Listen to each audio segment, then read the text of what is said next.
आप पाकिस्तान से, इंडिया से या बांग्लादेश से आना चाहते हैं और आपके जहन में सवाल है कि हम कौन सा वीज़ा लेकर आएँ। बहुत सारे दोस्तों के जहन में सवाल होता है, एम्प्लॉयमेंट वीज़ा क्या होता है, फ्रीलांस वीज़ा क्या होता है, आज़ाद वीज़ा क्या होता है और पार्टनर वीज़ा क्या होता है। इसके बारे में आपको मैं डिटेल से समझाऊंगा ताकि आपको समझ आ जाए और आप फैसला कर सकें कि आपको कौन सा वीज़ा लेना है। पार्टनर वीज़ा क्या होता है, इससे बात स्टार्ट करते हैं, क्योंकि अभी पाकिस्तान में एम्प्लॉयमेंट वीज़ा नहीं मिल रहा किसी को भी। जैसा कि आप समझ रहे होंगे, पाकिस्तान के वीज़ा बंद हैं। तो आपके जहन में सवाल आता होगा कि हम कौन सा वीज़ा लें, पार्टनर वीज़ा लेना चाहिए या नहीं लेना चाहिए। जब भी कोई बंदा यूएई में अपनी कंपनी बनाता है तो उसको, ओनर को इशू होता है पार्टनर वीज़ा। आप समझ रहे हैं, जिसने कंपनी बनाई है, जो सीईओ है, उसको इशू हुआ है पार्टनर वीज़ा। और जितने उसने मुलाजम रखे हैं, जितनी उसने लेबर रखी है, उनका वीज़ा होता है एम्प्लॉयमेंट वीज़ा। बेशक कोई बंदा बैंकर है, अकाउंटेंट है, वट एवर, इंजीनियर है, अगर वो किसी की कंपनी में काम कर रहा है तो उसको एम्प्लॉयमेंट वीज़ा ही मिलता है। तो उसकी सैलरी एम्प्लॉयमेंट वीज़ा के अकॉर्डिंगली ही उसके अकाउंट में ट्रांसफर की जाती है।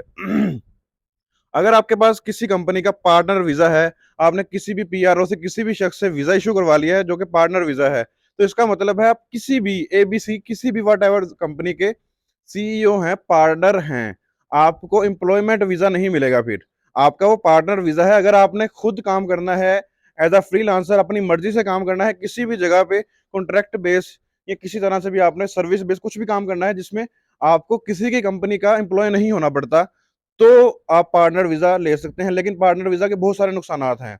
अगर वो बंदा जिसने आपको पार्टनर वीजा दिया है, वो और भी लोगों को पार्टनर वीजा दिया उसी कंपनी में, अगर वो कंपनी करप्ट हो जाती है तो केस आप पर होगा, क्योंकि आप उस कंपनी के पार्टनर हैं। समझ रहे हैं बात को। और अगर आप जॉब लेना चाहते हैं उस पार्टनर वीजा पे किसी की कंपनी में, तो आपको कोई भी जॉब नहीं देगा, क्योंकि आपका एम्प्लॉयमेंट वीजा नहीं है और वो स्टेटस चेंज नहीं कर सकता उसमें आपका, क्योंकि आपके पास पार्टनर वीजा है ऑलरेडी। आप किसी कंपनी के पहले ही ऑलरेडी मालिक हैं, तो आपको कोई अपनी कंपनी में कैसे मुलाजिम रख लेगा। आप समझ रहे हैं बात। तो इसलिए पाकिस्तानियों के अभी एम्प्लॉयमेंट वीजा बंद है। मजदूर या किसी तरह का भी कोई भी बंदा जो मुलाजिम मुलाजमत करना चाहता है यूए में आके, उसको पार्टनर वीजा नहीं लेना चाहिए। बाद में आपके पैसे भी खराब होते हैं और यहाँ पे आके आपको कल आती है, आपका बजट इशू भी हो जाता है। और इसके अलावा हम बात कर रहे थे फ्रीलांसिंग इशू क्या होता है, फ्रीलांसिंग वीजा क्या होता है।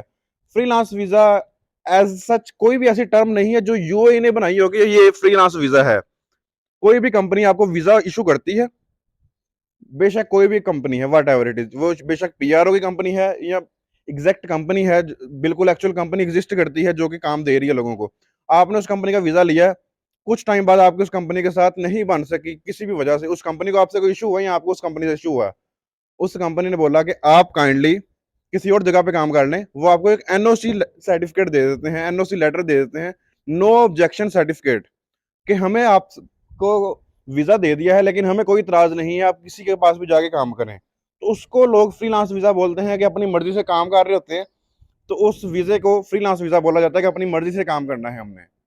तो होप तो कि आपको अब समझ आ गई होगी कि एम्प्लॉयमेंट वीजा लेना चाहिए, पार्टनर या फ्रीलांस होता क्या है। तो अभी भी आपको कंफ्यूजन है, यहाँ पे मेरा नंबर शो हो रहा होगा, आप रब्ता कर लें, मैं आपको गाइड कर दूंगा, या कमेंट्स में पूछ सकते हैं। Thank you.